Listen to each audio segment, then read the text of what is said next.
Women's Day today. How has the struggle changed for women between 1956 and 2026? I think we have a persistent challenge of gender-based violence in the country. The women of 1956 marched for a completely different reason. How has it changed? Well, thank you very much for having me, and happy National Women's Day. Today it's not just a celebration, but it's a time for us to reflect and say, 7 decades ago, women of South Africa, where are you in the economy?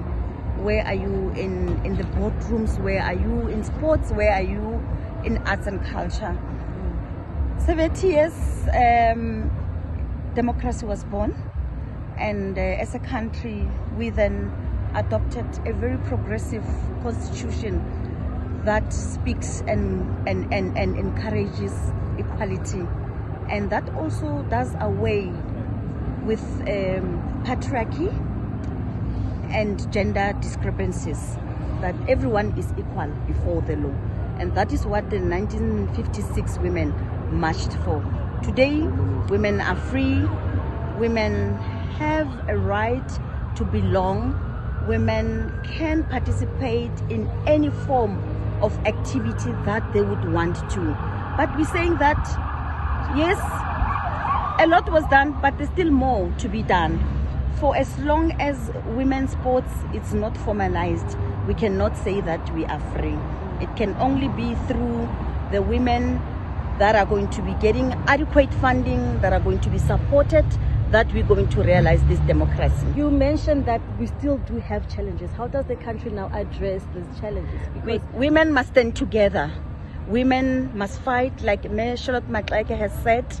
This work, it doesn't belong to you. When you rise, you have a responsibility to rise with others. So take along those that you know that you have left behind.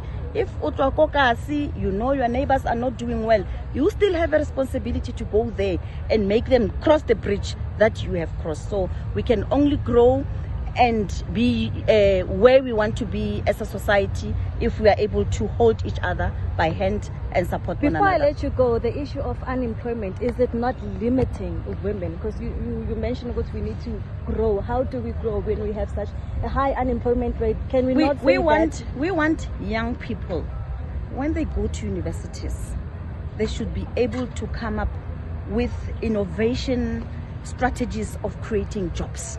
Because until we really address that, we're going to continuously complain about unemployment. Who must create employment for us? It's us. We need to start thinking of creative ways of starting small businesses, of using the skills that we acquire in institutions of higher learning to come and create employment for ourselves.